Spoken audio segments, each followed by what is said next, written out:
Alright, YouTubers, welcome back to War Thunder Ground Forces with the Angry Nerd. And today, we're going to take a look at the Garford Putilov armored car from the Russian Empire. Now, Garford Putilov armored cars were armored fighting vehicles produced in Russia during the First World War era. They were built on the chassis of Garford Motor Truck Company lorries imported from the United States. With the outbreak of the First World War, it became more pressing for Russia to develop domestically produced armored vehicles. And by the 19th of September 1914, the first unit of the Russian Imperial Army equipped with armored vehicles was sent to the front. The first automobile machine gun company equipped with the Russo-Balt Type C, which was a fully domestically produced machine gun equipped armored car. To provide fire support for the machine gun only armored cars, the Putilov company also had 3 foreign-made armored trucks mounting artillery guns on their bodies. One of these was the Messerschmitt Mulog. The military quickly realized the need for armored vehicles in battle, and at the same time it became clear that the Messerschmitt was not sufficiently developed. It was simply a truck with an artillery gun mounted on the back, protected by basic armor. As a result, the main military technical directorate requested a new fully armored vehicle, which would mount 2 machine guns and be equipped with a cannon. Soon after, in the spring of 1914, design work started at the Putilov factory. One of the first designs proved to be the most successful: a dual-axle, rear-wheel drive, 4x2, 5-ton truck from the American Garford Motor Truck Company. The cannon chosen was the 76mm counter-assault gun designed in 1910, which was a conversion of the French 76mm mountain gun M1909. This was a powerful weapon, and its use required significant modifications to the chassis of the Garford truck and presented a whole series of other technical problems. However, the 76mm cannon had the benefit of using the same shells as the 3-inch field gun, which facilitated supply.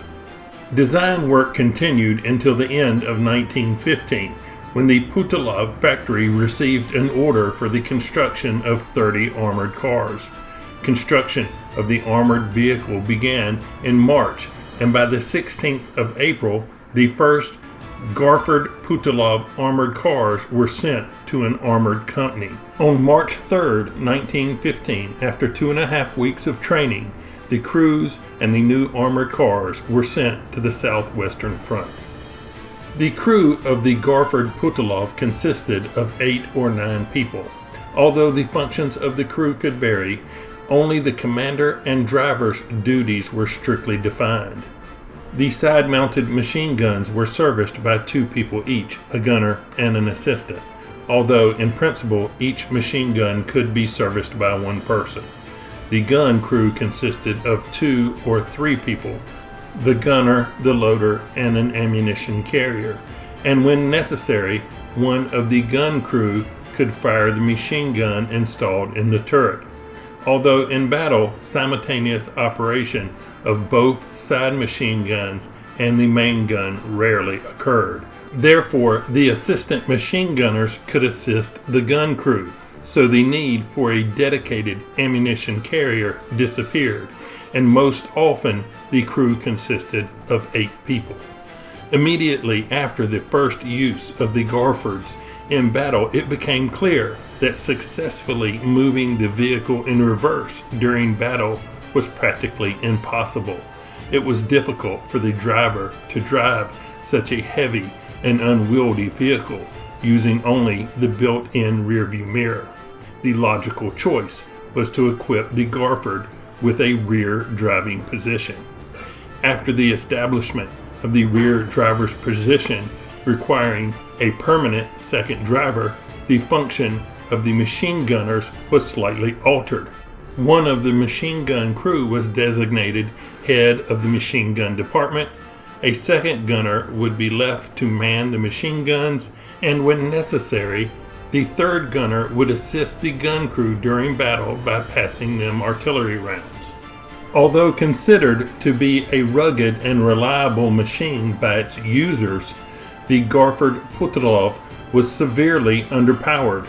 With a total weight of up to 11 tons and only a 30 horsepower engine, the vehicles only had a top speed of approximately 12 miles per hour. The design was also top-heavy and therefore had very limited, if any, off-road capability. Armament consisted of a single 76.2 millimeter cannon in a turret with 270 degrees of traverse at the rear of the vehicle, and 2 or 3 7.62 millimeter machine guns. 2 of these machine guns were encasement-like mounts toward the front of the vehicle, but the guns could not provide full frontal coverage at short range.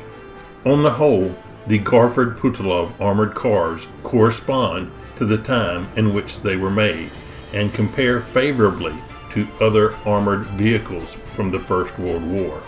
Poor cross-country ability and slow speed were characteristic of cannon-armed armored cars of this period. Heavily armored and armored trucks were almost always overloaded, and the fact that most had only one drive axle and simple cast tires on thin wheels only made the situation worse. The fact that it had armor, which was quite adequate for the time, and a powerful 76 millimeter cannon were good enough that the military forgave the Garfords' poor handling and speed. But as a result, the Garfords were mainly used as static firing points. During its production from 1915 to 1916, the Putilov factory produced 48 of these armored cars, which were used during the First World War and the Russian Civil War. For their class and time, Garfords possessed powerful weapons and adequate armor, despite their rather mediocre mobility. Garfords were very effective in battle, distinguishing themselves in reliability and construction, and giving them a comparatively long service life, which ended in 1931. In 1931, the Commission of the Armored Vehicle Directorate issued an order for the decommissioning of all obsolete types of armored vehicles, including the Garfords. Now in War Thunder Arcade, the Garford Putilov is a Rank 1 armored car / light tank in the Soviet tech tree with a battle rating of 1.0. It has a 57 horsepower engine propelling the 8.6 ton vehicle to a top speed of 12.5 miles per hour. Its main armament is a 76.2 millimeter Model 1910 cannon with a maximum ammo load of 44 rounds. Its secondary armament consists of 3 7.62 Maxim machine guns. Now have it assigned to an expert crew with a crew level of 150, which gives me a reload of 4.2 seconds on the 76 millimeter cannon. So what do I think of the Garford Putilov here in War Thunder Arcade? Well, my overall opinion is it's not very good. The 76 millimeter gun is very good against armored cars and anti-aircraft vehicles. But once you start engaging tanks, this gun struggles quite a bit. You will need to aim for the flat side of a turret or the commander's cupola so that you can overpressure the thin armor. And with a muzzle velocity of only 381 meters per second, hitting these fast-moving small tanks can be quite challenging. Not to mention that the Garford is very slow, only 12 miles per hour going forward, and your gun cannot fire directly to the front, so you will need to turn the vehicle to bring the weapon to bear. You can avoid this by driving backwards, but the vehicle is even slower in reverse. Not to mention that it will struggle to climb even the slightest hill that is not a prepared road. But even with all of these negatives, it doesn't mean that the Garford is not a fun vehicle to play, especially if you enjoy a good challenge. Now that being said, let's take a look at two of my best games in the Garford Putilov. Here we go. Alrighty, we picked up Poland.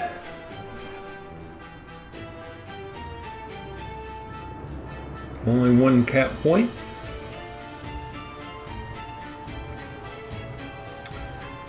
So, yeah, I guess I'll be working the northern side of the map a little bit, which is not my usual area.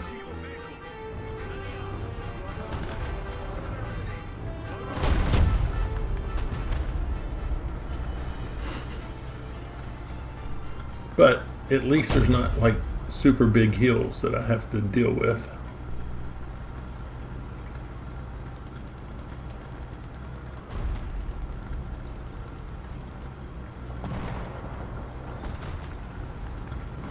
Oh, who shot me?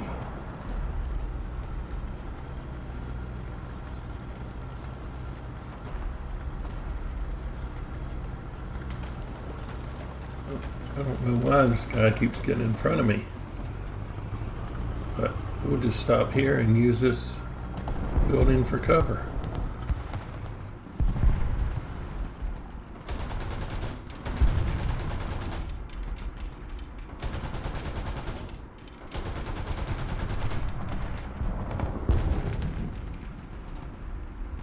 Oh, he's way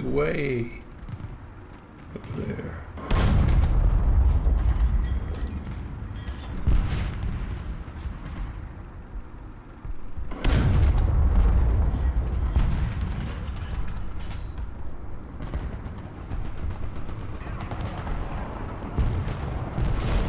Right, we're going in backwards.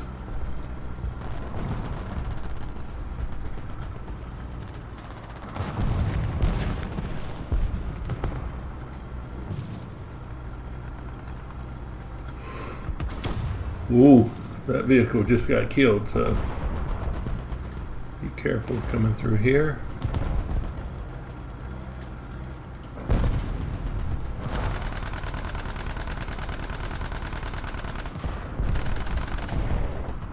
Oh, let's see.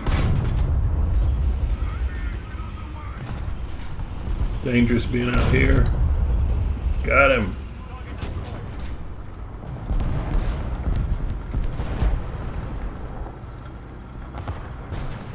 I'm gonna peek around the side of this building.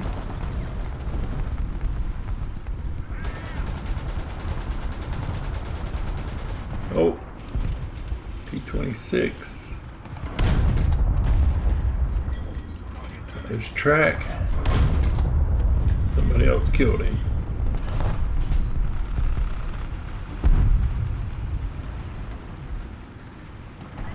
Flak Panzer.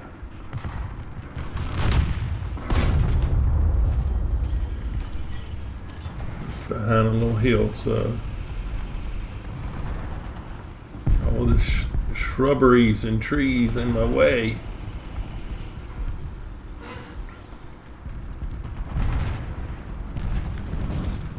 Oh, there's another Garford.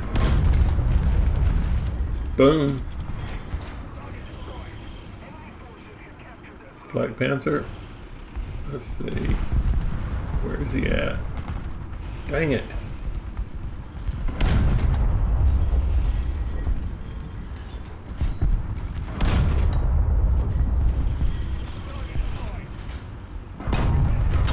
Yes. Got him. Got some artillery I can use. Drop it on the cap point. Ooh, there's an air battle too. Oh no, that BT-5 is coming. Let's tuck in here closer.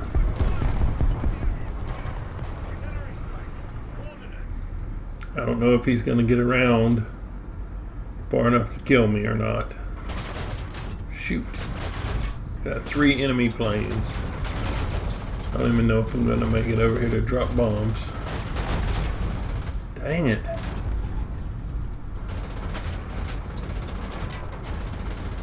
Alright. Let's drop one here. Maybe one here. That's it. I'm done for.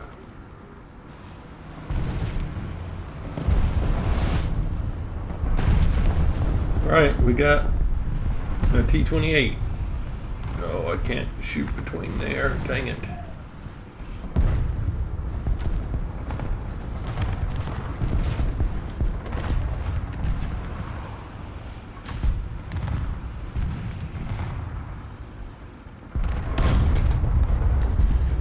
Oh, come on. There we go.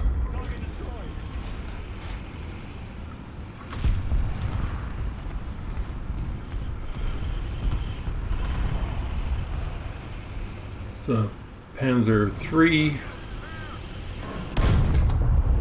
Missed him.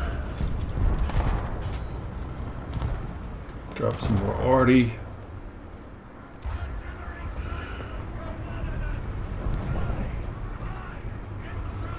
Let's see. M2A2.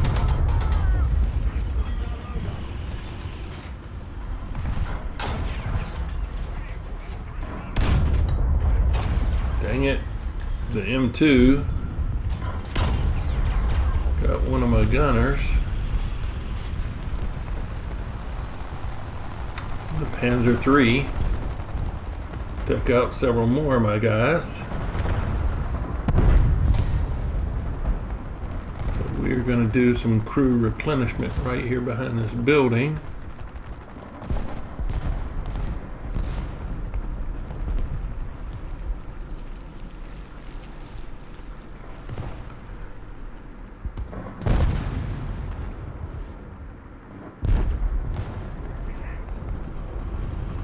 And here we go.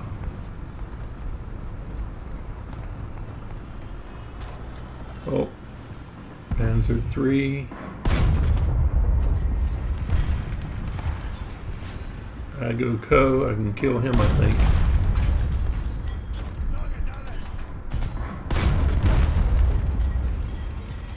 Okay, well, maybe I can't.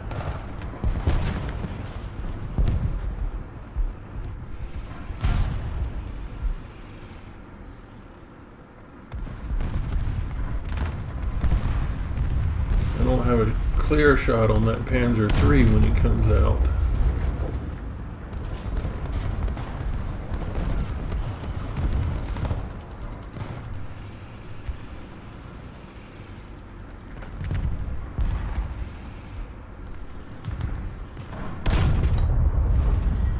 I was hoping that M8 was just in the smoke where I could still get him, but must have been behind something. Alright, we're going to push our luck a little bit.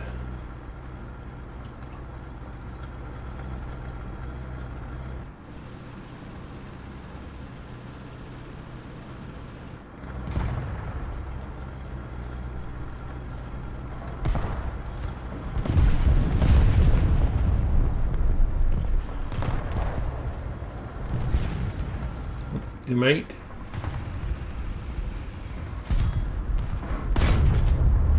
Got him. And we picked up an air battle. I'm gonna see if I can run back over here to these buildings. I don't think I'm gonna make it, but maybe I'll have enough buildings between me and that spawn point.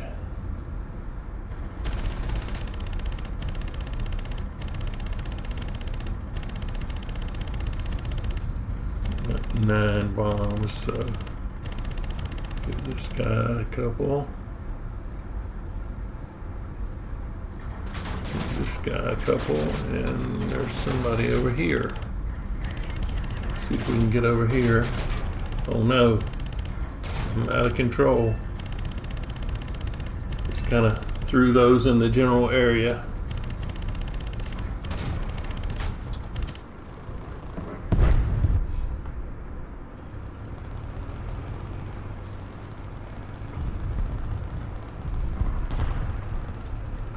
Alright, we're back on the move in reverse.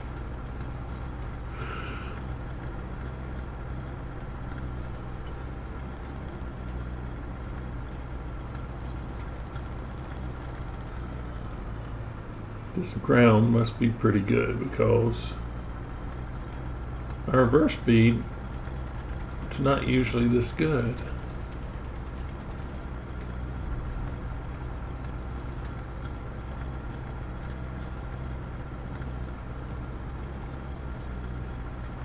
So I guess in open terrain like this, traveling in reverse is just as good as going forward, but I don't think that's the case in a lot of maps.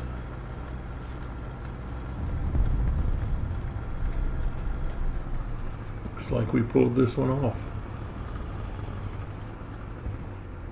With a wind, maybe. There we go.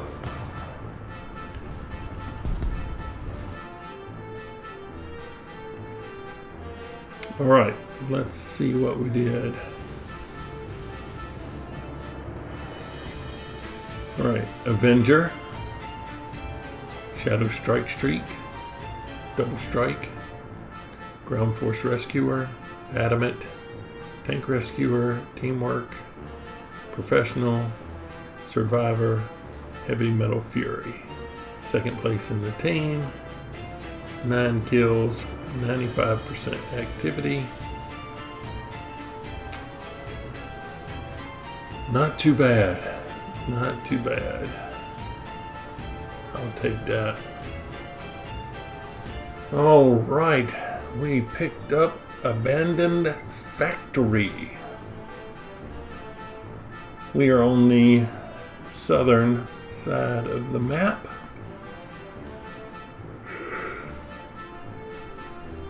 So we're going to head up, try to support A.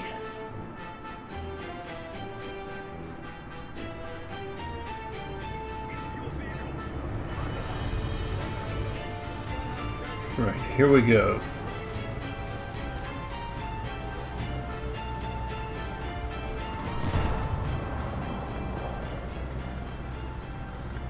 My ping is not all that great, 130.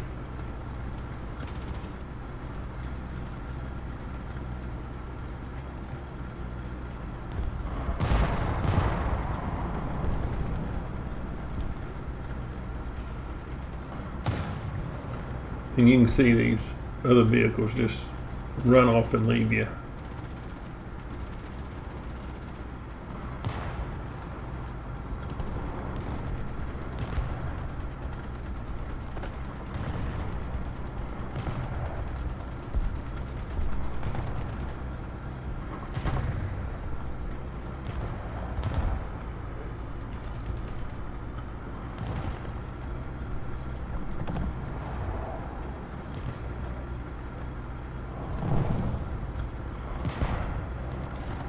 Alright, we'll get up here sometime. Oh, I'm surprised that this machine... Oh! Panzer III. Come on. Oh, that tree took it. Need to hit him in the turret. Cupola. There we go.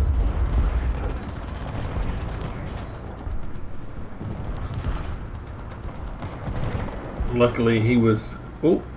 BT5. Tracks ate it.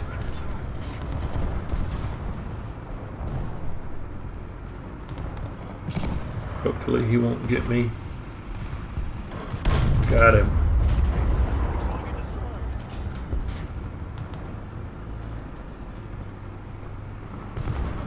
It's an M8 and what is that, a Panzer II? And something else right here.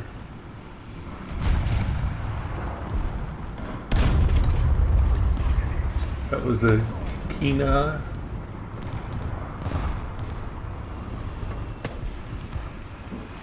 Panzer II, side of the turret. Got him.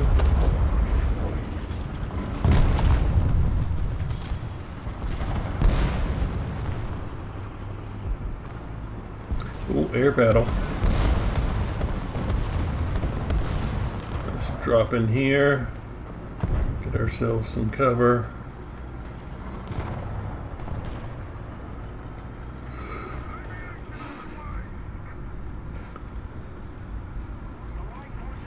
We got 2 bombs.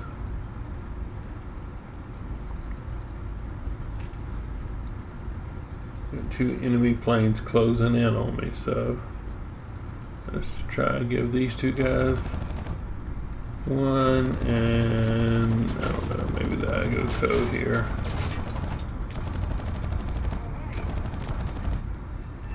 Let's see. We should probably try to ride this out.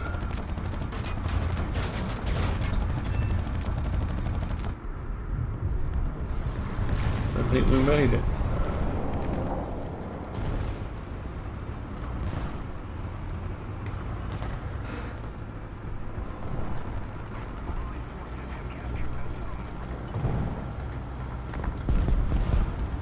All right. I'm gonna come over here, backing up.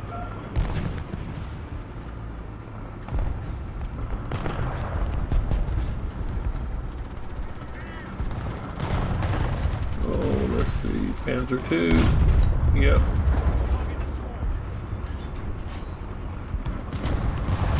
Igo right over there.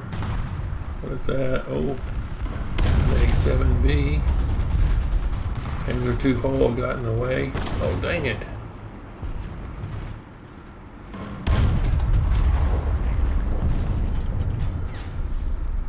Try to keep that mound of dirt between me and him. Through here. Oh! Dang.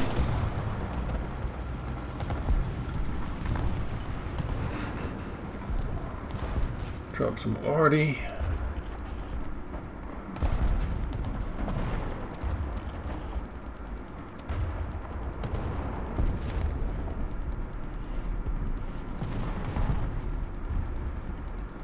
Replace our crew member.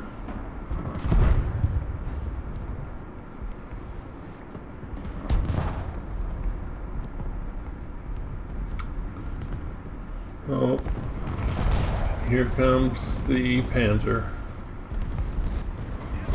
Panzer 35. I just got my crew member replaced. Dang it! Cupola. There we go.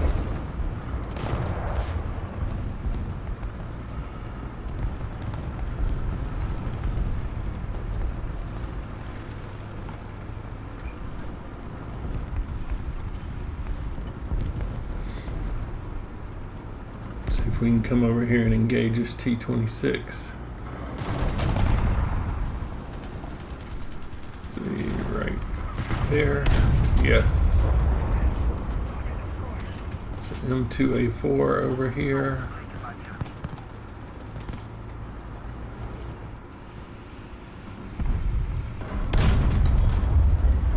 Oh man, they can be surprisingly difficult. Where do I need to hit this guy? Cupola. Let's take a minute to assess the map and see where enemies might be coming from. Ooh.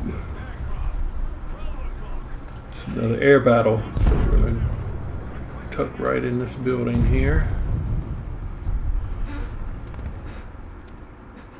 Drop some arty, start repairing, and okay, a couple of guys just spawned in.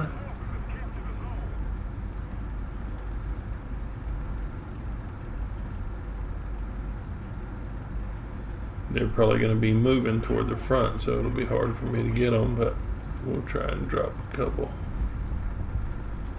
Oh, the A7, I might be able to get him. Type 94 is moving pretty good, so I'll probably miss him. Got the A7.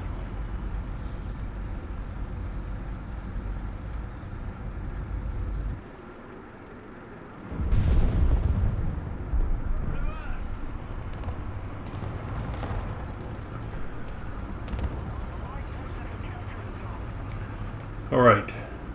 Well, looks like we're finished. Okay.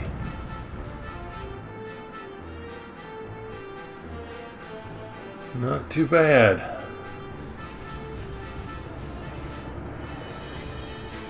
I think we're going to call it done on this vehicle. Let's look this way. Shadow Strike Streak. Rank does not matter. Teamwork. Double Strike. Tank Rescuer without a miss. Ground Force Rescuer. Avenger. Professional. Safe and Sound Additional. Safe and Sound Bomber. Survivor. The Best Squad. Balancer. Heavy Metal Fury. Okay. First place in the team.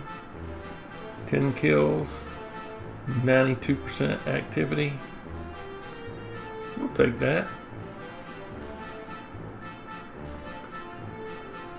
Alrighty.